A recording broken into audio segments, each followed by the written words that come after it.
So let's begin with a couple of problems on arithmetic progression. We'll start with our first question. We want to check whether if 184 belongs to the sequence 3, 7, 11 and so on. So let's begin. So here we have our sequence that's given by 3, 7, 11 and so on. First we'll check that this is an arithmetic progression.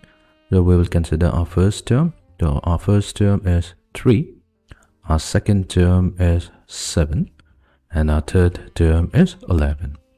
So if we subtract our first term from the second term, that means a2 minus a1, that will be equals to 7 minus 3, which is 4. And if we subtract the second term from the third term, that will be 11 minus 7, so this is also 4. So we can say here that since a2 minus a1, that's equals to a3 minus a2 with a value of 4. So our sequence an, we'll consider this to be this arithmetic sequence, is an AP. So it is an arithmetic progression. Right. Now that we also can say here that the common difference denoted by D will have a value of 4. Fine. Now the question is, if 184 belongs to this particular sequence, now what we'll do, we can represent the nth term of the sequence as an. So this will be given by a1, which is the first term, plus n minus 1 multiplied to the common difference d. So let's suppose that our an is given by 184, meaning that we will assume that 184 indeed belongs to this particular sequence. That means 184 must be equals to the first term, which is 3, plus n minus 1 times d, which is 4. So we'll solve this equation and solve for n. So we have 184 equals to 3 plus 4n minus 4, which gives us 184 equals to 4n minus 1, or 4n equals to 185. Solving for n, we have 185 divided by 4, which can be also written in the mixed format as 46 1/4. Now this does not belong to the set of natural numbers or the set of positive integers. Either this, or you can say does not belong to the set of positive integers. In our case, we should always have our n to be a set of positive integers. Since this is not the case, we can say that this does not belong to, so does not belong to the sequence. Right. So let's move on to the next part. Now we need to check whether if 68 belongs to this sequence 7, 10, 13. So here this is going to be an AP. It's an arithmetic progression with a common difference given by 10 minus 7 or 13 minus 10, which will give us a value of 3. We know that the nth term is given by a1 plus n minus 1 times the common difference d. Here the first term is 7 plus n minus 1 times d, which is 3. So we have 7 plus 3n minus 3, or we have 3n plus 4. So this is the nth term. We will suppose that the nth term is 68. That means we are assuming here that 68 indeed belongs to this particular sequence. Then we will solve for the value of n, and n must give us a positive integer. So this means an, which is 68, we should have 3n plus 4. So this must be equals to 68. That gives us 3n equals to 68 minus 4, which is 3n equals to 64. So n equals to 64 divided by 3, or n will be 3 times, so we have 23 1/3. So here this does not belong to the set of positive integers. So we can say that 68, we will say 68 does not belong to the arithmetic sequence given by an. Let's move on to the third part. Now, we need to check whether if 302 belongs to the sequence 3, 8, 13. Right. So here our sequence is given by an equals to 3, 8, 13. The common difference d would be 8 minus 3, which gives us a value of 5. So this is going to be an arithmetic progression. So this is an AP. Now, the nth term is given by the first term plus n minus 1 times the common difference t. The first term is 3 plus n minus 1 times the common difference, which is 5. So we have 3 plus 5n minus 5. Oh, we have 5n minus 2. So this is the nth term. We will suppose that our nth term is 302, meaning that 302 belongs to the sequence an. Therefore, we have 5n minus 2. So that's the value of an. So this will be equals to 302. So 5n equals to 304. So n will be equals to 304 divided by 5. So this does not belong to the set of integers. Hence, we can say that the number 302, so 302, it doesn't belong to the arithmetic sequence given by an. Let's move on to the second problem. In the second problem, we have to find out the first negative term of this particular sequence. So let's try this out. So the first negative term of the sequence, we need to find out the term in this particular sequence which is going to be negative. So let's begin. We'll begin by considering our sequence as an. So this is given by the first term would be 20. The second term is 19 1/4, so that's actually 77 over 4. The third one is 18 half, so that's 37 over 2. And the fourth one is 71 over 4, and so on. Now, this is going to be an arithmetic progression. So this is an AP. Now, the common difference, we can obtain it by subtracting the first term, which is 20, from the second term, that's 77 over 4. This is going to give us a value. So we have a common denominator 4. So we have 77 minus 80, which will be equals to negative 3 over 4, or negative 3/4. Right. The nth term. Now, the nth term of the given sequence will be equals to the first term plus n minus 1 multiplied to the common difference t. So that means we have a1, which is 20, plus n minus 1 times the common difference, which is negative 3 over 4. That will be equals to 20 minus negative 3 over 4n plus 3 over 4, which is going to give us, so we'll add 20 and 3/4, so that will be 83 over 4 minus 3 over 4n. So we have to find out the term which is negative, so that means an must be less than 0. That means the nth term is negative. So here, let's say this is our nth term, which is 83 over 4 minus 3/4 times n. This is less than 0. We'll solve for n here. We will transpose 83 over 4 to the right hand side, and this is going to give us negative 3 over 4 times n less than negative 83 over 4.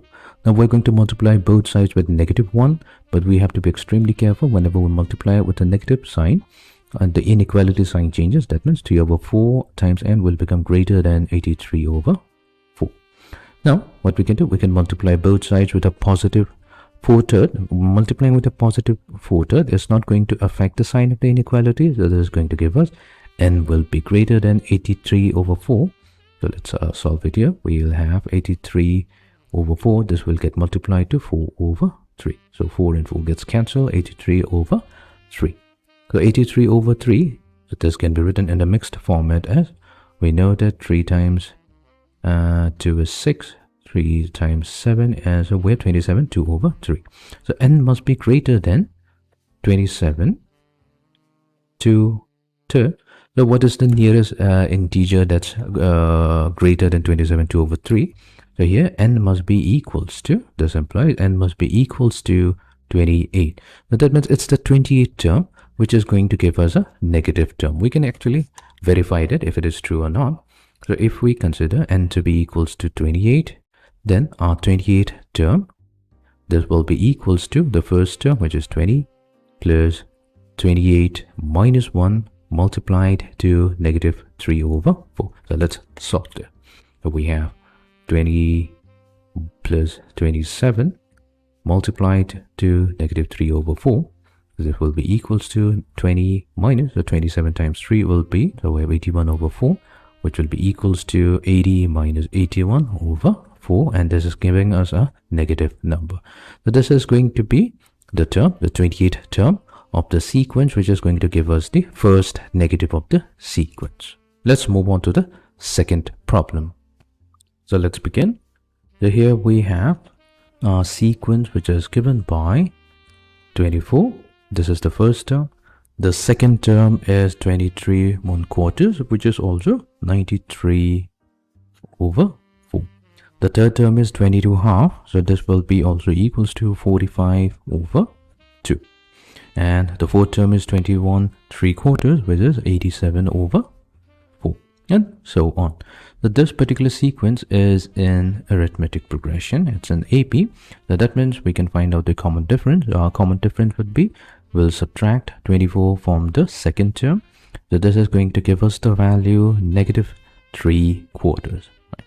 Now, the nth term, this will be given by, we have our first term a1 plus n minus 1 times the common difference d. So our first term is 24 plus n minus 1 times negative 3/4. So this will be equals to 24 minus 3/4 of 9 n plus 3 over 4.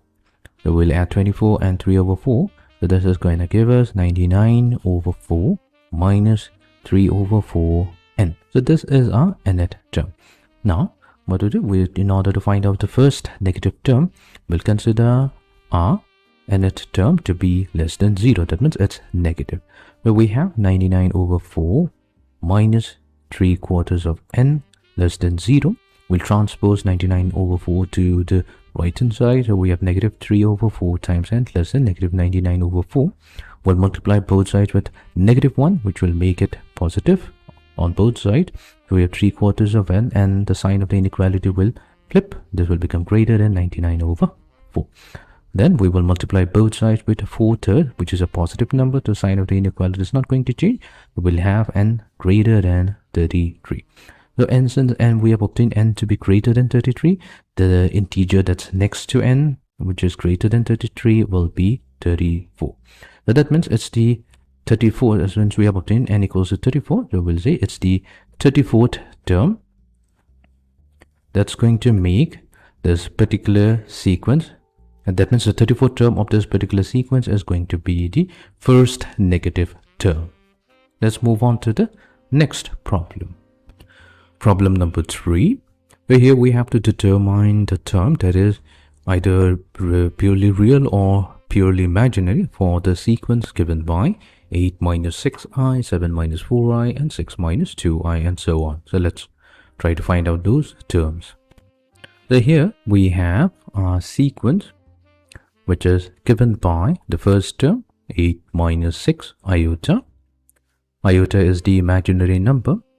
Then we have the second term 7 minus 4 iota. The third term is 6 minus 2 iota, and so on. So here we'll find out the difference, and it will tell us that this is going to be in an arithmetic progression. So that would mean that we can find out the common difference, which will be, we'll consider the second term, and from it we are going to subtract the first term. So this is going to give us, we have 7 minus 8, so that will be negative 1, and negative 4i, negative of negative 6 will be positive, so this is going to give us positive 2i. So this is going to be our common difference d. Now we can also obtain the nth term. The nth term will be given by, so we have a formula, the first term plus n minus 1 times the common difference d. So our first term is 8 minus 6i plus n minus 1 times the common difference, which is negative 1 plus 2i. So let's simplify this. We will have 8 minus 6i. So we have n multiplied to negative 1, so this will be negative n, and multiplied to 2i will be positive 2ni. Then we have negative 1 multiplied to negative 1, that makes it positive. Then we have negative 1 multiplied to positive 2i, so we have negative 2i. So we'll combine all the real parts together. So here we have 8 plus 1, so that's 9, and we have here n. So we have 9 minus n. So this is going to be the real part. Then we will combine the imaginary parts. So we have negative 6i, negative 2i. So that's negative 8i, and we have 2ni. So this will be 2n minus negative 8 all multiplied to iota.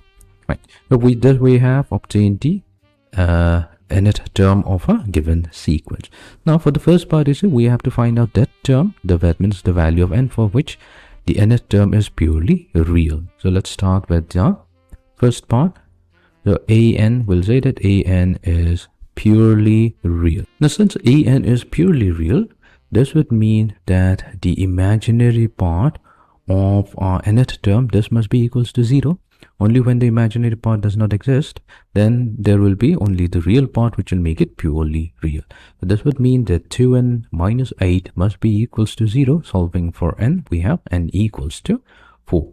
So this means that the fourth term of this particular arithmetic sequence is going to be purely real. Now we'll come to the second part. So here I'll consider that an is purely imaginary. So if it is purely imaginary, that means the real part of an must be equals to 0, which means that 9 minus n, which is the real part, that must be equals to 0. And solving for n gives us n equals to 9. We will say that the ninth term of the sequence is going to be purely imaginary. Right. Now let's move on to the next problem. So here our arithmetic sequence is given by the first term, which is 12 plus 8i. Then we have the second term, which is 11 plus 6 iota. And the third term is 10 plus 4 iota. Fine. Here we will try to find out the common difference. So we'll consider the second term, which is 11 plus 6i. And from it, we are going to subtract the first term. That means 12 minus 8 iota. So 11 minus 12, that will be negative 1. And 6 minus 8 iota, that will be negative 2 iota. Now that we have the common difference, we can also obtain the nth term, which will be equals to the first term, which is 12 plus 8i plus n minus 1 times the common difference. So that's negative 1 minus 2 iota. So this will give us 12 plus 8 iota. And then we have negative n minus 2n iota plus 1 plus 2 iota. So 12 plus 1 will be 13. So we have 13 minus n. This is the real part. Added to iota. The iota will be 8i plus 2i. So that's 10. And we are taking iota as the common factor. And we have negative 2n. So this is going to be the imaginary part. So now that we have our nth term, which is a complex number comprising of both the real part and the imaginary part. Now what we can do? We can obtain the two parts. So here the first part says that an is purely real. If it is purely real, it would mean that the imaginary part of our nth term, this must be equals to 0. So that means 10 minus 2n, that must be equals to 0. Solving for n, we get 5. So this would mean that the fifth term of our given arithmetic sequence, this is going to be purely real. Then coming to the purely imaginary part, that means an is purely imaginary. If it is purely imaginary, this would mean that the real part of the nth term must be equals to 0. That means 13 minus n must be equals to 0. Solving for n gives us the value 13. Hence we can say that the 13th term of the given arithmetic sequence is going to be purely imaginary. Let's move on to the next problem. So here we have an arithmetic sequence with 7, 10, 13 as the terms, and its last term is given as 43. Now we have to obtain how many terms are there in this given sequence. So let's begin. So here we have our arithmetic sequence, which is given by the first term 7, the second term 10, the third term is 13, and the last term of the sequence is 43. So we have to obtain how many terms are present in this particular sequence. Since this is an AP, we can find out the common difference. So that will be, we'll consider the second term and from it we subtract the first term, which gives us a value of 3. Now the nth term, we'll apply the formula. The nth term will be the first term, which is 7 plus n minus 1 times the common difference, which is 3.